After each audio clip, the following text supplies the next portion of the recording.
Salut à tous, salut les traders, j'espère que vous allez bien. Je vais prendre un trade et je vais en profiter pour le filmer.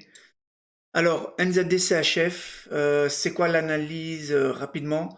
Alors, l'analyse, c'est que ici, on voit qu'en monthly déjà, hein, on a une grande jambe baissière. Si je prends mon Fibo, déjà, on voit que là, on est revenu pile poil aux 50%. OK. Donc on retrace à 50% pour potentiellement refaire une chute. Alors ça c'est en monthly.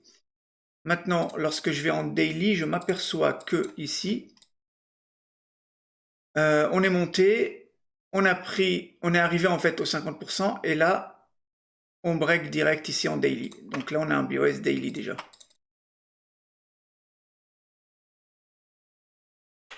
Ok, donc BOS daily ici. Donc là, du coup, on est baissier. Je repasse en H4.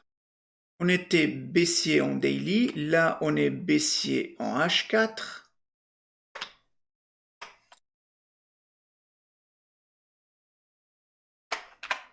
Super. Et magnifique, on a laissé une grande trend de liquidité. Du coup, BOS H4, on voit qu'on revient dans le POI initial ici. Et lorsque je vais dans mon POI initial en M15, je vois qu'on a une magnifique distribution. Là. On liquide. Et on break ici en fait. Mais voire même ici. Voilà, tac. Donc, on est baissier en monthly, on est baissier en daily, on est baissier en H4 et là on est baissier en M15. Je place mon ordre tout simplement. Donc j'ai placé mon ordre à 50%, d'ailleurs il est mal placé, tac, là. J'ai placé mon ordre à 50% du mouvement baissier. Donc maintenant je vais attendre de voir ce que ça donne. Voilà les amis, bah écoutez, je vais laisser ça tourner puis on verra bien ce que ça donne. À tout à l'heure.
Alors, le biais s'est bien exécuté. Malheureusement, je n'ai pas pu rentrer dans aucune de ces zones. C'est incroyable. Nous allons du coup voir ça ensemble. Donc, rappelez-vous, hein, on était là. Le prix il était venu dans la zone H4. Et puis, en M15, j'avais eu ma distribution ici. Et le prix ne m'avait pas déclenché. OK? Donc ici, tac. Le prix ne m'avait pas déclenché et il a complètement drop vers le bas. Sans moi. Du coup, ici, il restait une zone, une grosse zone ici en M15 et je m'étais dit quand le prix allait revenir dedans, j'allais réattendre en fait un réalignement M15 puisqu'ici on est repassé haussier et là il restait encore une zone H3. Hein. Si on va en H3 ici, on voit qu'il reste un POI et je n'aime pas trop ça. D'autant plus que la distribution ici, elle était pile à l'entrée de la zone H4. Donc, honnêtement, moi, j'aurais préféré vraiment qu'en vérité, la distribution, elle vienne ici, distribuer et descendre. J'aurais été un peu plus confiant. Là, compte tenu que la distribution elle a eu lieu pile ici et que encore au-dessus, il y avait encore ce POI. Donc, si j'enlève la zone H4, bah, il reste ce POI H3 dans lequel le prix aurait pu revenir. Donc quand j'ai vu qu'en M15, pardon, le prix revenait de manière assez impulsive, je me suis dit je vais attendre un réalignement M15 avant de me positionner ici. Du coup, c'est ce que j'ai fait, j'ai attendu un BOS M15 ici. Lorsque je l'ai eu, eh ben, j'ai pris ce mouvement-là et j'ai attendu un retour, donc les 50% de ce mouvement-là. Hop, qu'on le place correctement, voilà. Sauf que comme vous pouvez le voir, le prix n'est jamais revenu. Donc du coup, maintenant, cette alerte, je peux l'enlever. Voilà, le prix n'est jamais revenu aux 50%. Et il a drop plus bas, et il a encore drop plus bas. Du coup, le biais s'est parfaitement exécuté, malheureusement, sans moi, et c'est fort dommage. Donc, quand on regarde là sur du H1, voilà, ça aurait pu être un très beau trade. C'est pas grave, next. Cette semaine, c'était pas tip top. Je peux vous montrer les 2-3 trades que j'ai pu prendre. Eurcad. On va revenir un peu en arrière, comme ça je vais vous expliquer un petit peu. Je vais vous expliquer un petit peu ce qui s'est passé ici. Donc en fait, Eurcad, ici, en weekly, j'ai une structure qui est haussière. Okay, et pour moi, le prix, si il veut redescendre pour chercher cette liquidité, il me faut une distribution, une grosse distribution, en peut-être en H2, H3, H4, une grosse distribution. Ce que j'ai pas ici. Sauf maintenant, évidemment, mais lorsqu'on était rendu ici, là, si on revient un peu en arrière, hop, quand on était rendu ici, j'avais aucune distribution là. Et on n'était même pas à la moitié de ce gros POI là, le gros POI weekly. Et là, si je vais sur du H1, ne serait-ce que H1, j'aurais bien même aimé l'avoir plutôt en H3, H4. Et là, on peut constater qu'on n'a aucune distribution. Sauf celle-ci, évidemment. Mais là, on était reparti à la hausse. Donc, du coup, ici, j'avais trouvé un POI H1 pour continuer, du coup, l'order flow haussier. Et donc, j'attendais ici une confirmation pour aller chercher des buys. Du coup, qu'est-ce qui s'est passé? Quand le prix est revenu dans mon POI H1, qui est ici, je suis parti en M15,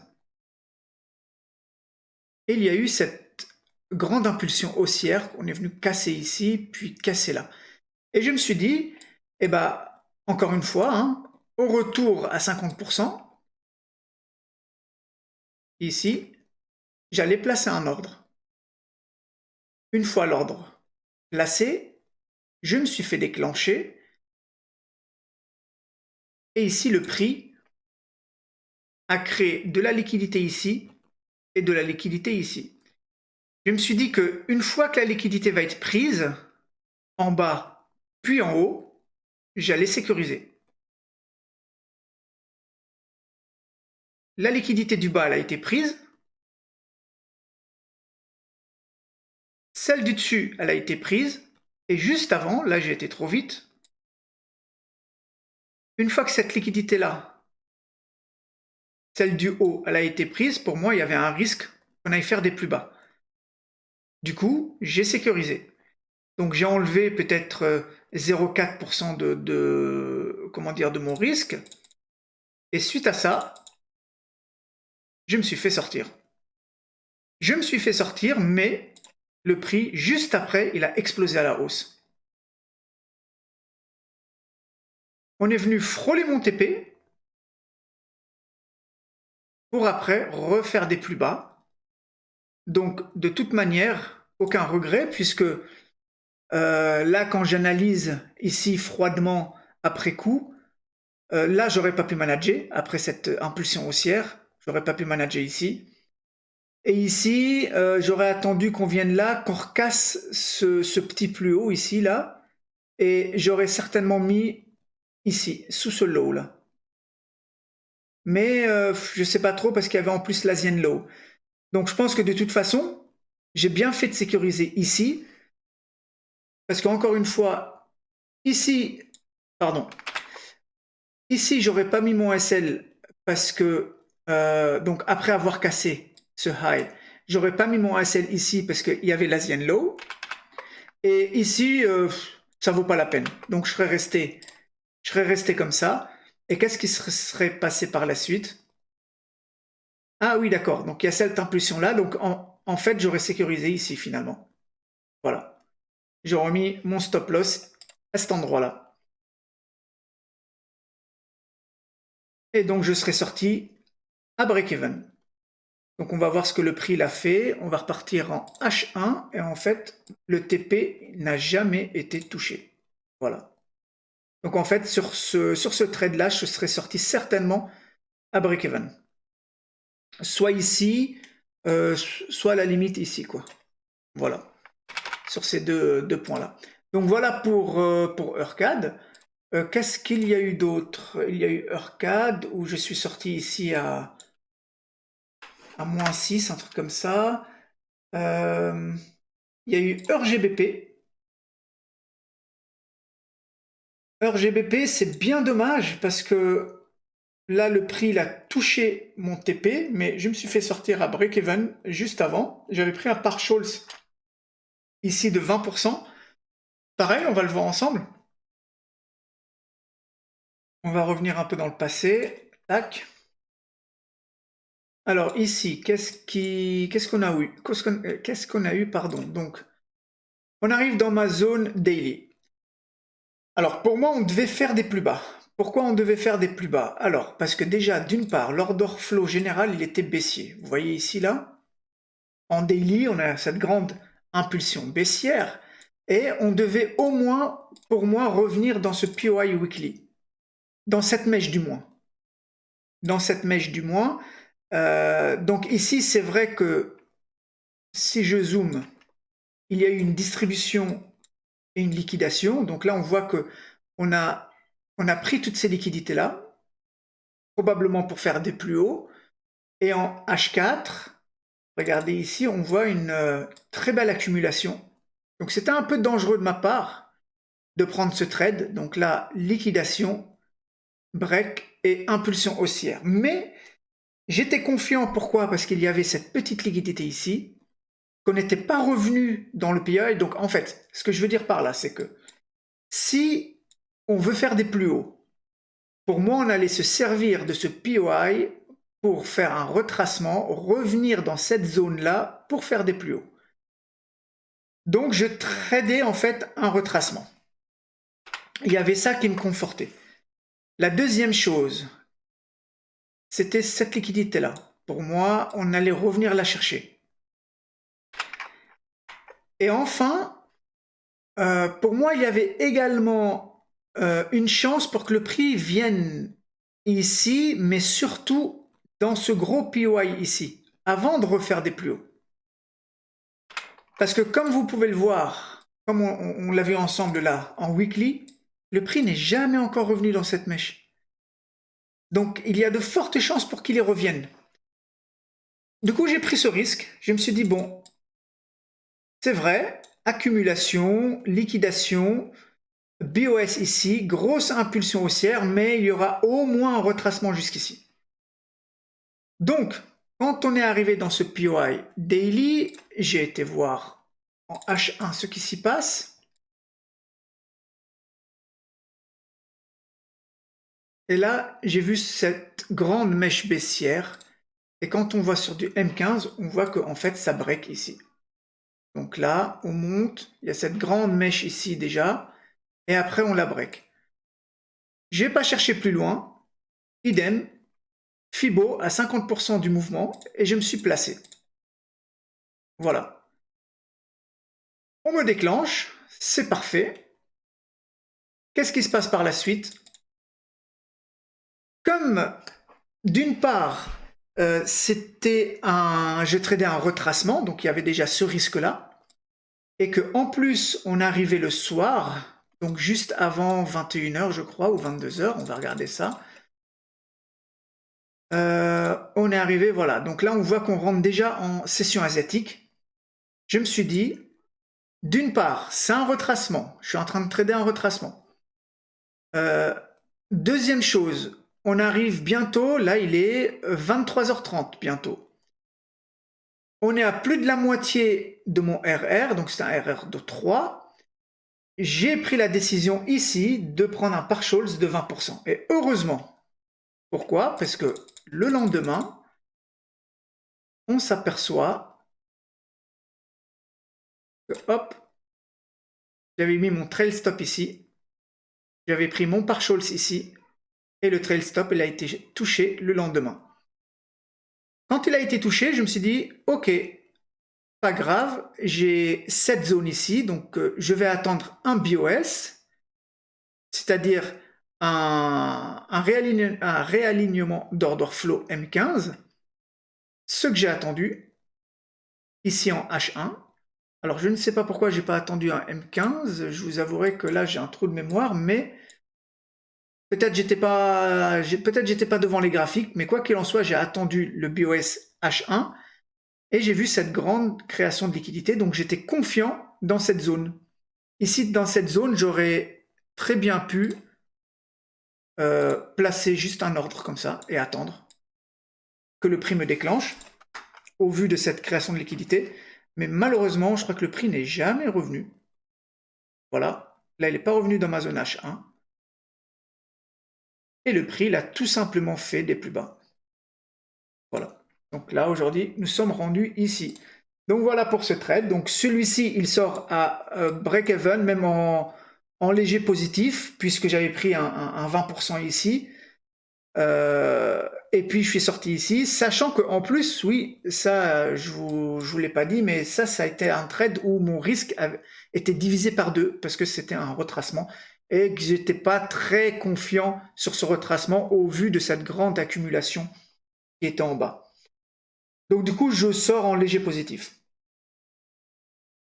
Alors, dernier trade, c'était GBPAUD, pareil, qu'on va regarder ensemble. Donc, hop, juste revenir ici. On va revenir ici, ouais. Ok. Donc là, on peut regarder sur ce trade. Il y avait eu cette grande prise de liquidité ici. Une fois, deux fois. Et on avait break en H4, mais c'était léger. Hein. C'était vraiment très léger. Ici, si je zoome, c'est vrai que, bon, encore une fois, je n'étais pas très confiant avec ce break, puisque, bah, regardez la mèche, hein, tout laisse à penser qu'on a break pour faire des plus hauts. Quoi qu'il en soit, il reste encore de l'imbalance ici, d'une part, et d'autre part, il y avait encore un POI H3, si on le regarde comme ça, voilà, et je m'étais dit qu'il y a peut-être des chances pour qu'il y ait ne serait-ce qu'un retracement. Donc j'ai voulu prendre quand même ce trade, et comme on était revenu dans mon POI H4, je suis parti en M15 pour voir ce qu'il s'y passe. Et donc une fois ici, j'ai attendu un BOS M15, voilà, magnifique. Et lorsque le prix est revenu à 50%, je me suis fait déclencher. Une fois déclenché et qu'on a encore BOS en M15, j'ai sécurisé. Ici, j'ai retiré plus de la moitié de mon risque. Et du coup, j'ai attendu que le prix se développe.